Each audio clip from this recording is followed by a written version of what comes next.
Do you know what journaling is all about?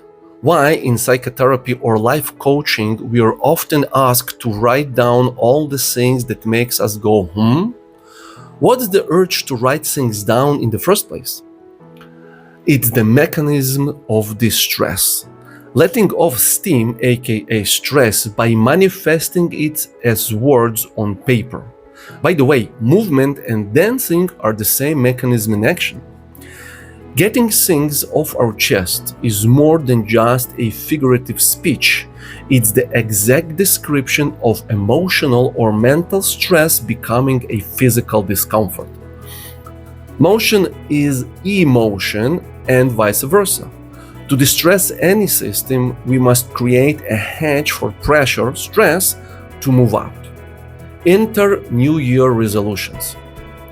Anxiety is fear of something that hasn't happened yet, aka the future, while guilt is dwelling on the unchangeable past decision, both reflected and manifested in the magical lines, "My resolutions for 2025 are."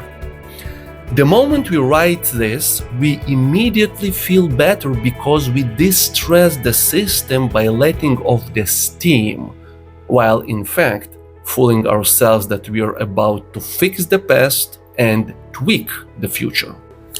Like in case of psychological and physical time, a topic I'll address later, jotting down resolutions is a first step of a three-step process. Step 1, make the list. Be it the resolutions for 2025 or random soul searching. In my humble opinion, there is no need to wait for January 1st to start your new life, because as long as the old self is present, guess how your new life will turn about. But I digress. By writing things down, we merely make a list of things we think we want. We set the game board, make an inventory list, have a better POV, or make a strategy plan. Step 2 is to prioritize that list. Thinking and comparing the importance of each time, evaluating our budget, money and time, the overall timing, support from family, and more. For example, that's why I'm still holding up my full Ironman race.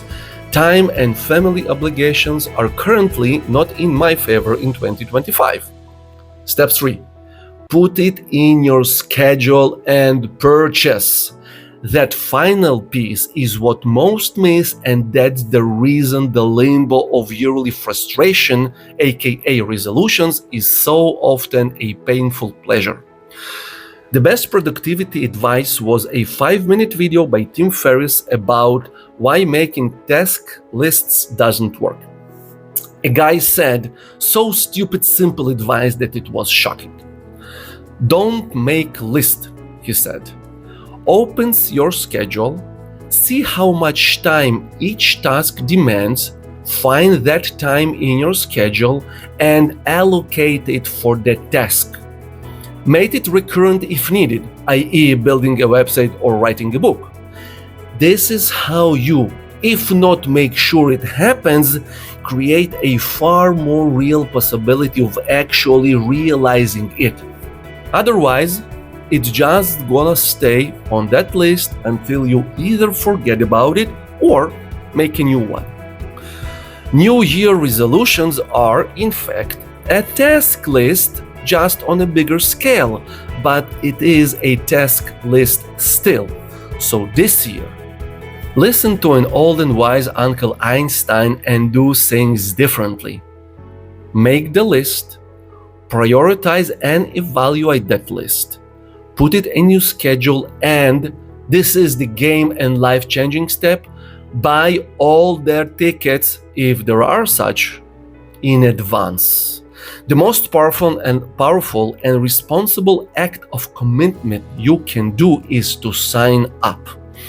Burn the bridges of retreat and regret and commit to doing our best and showing up.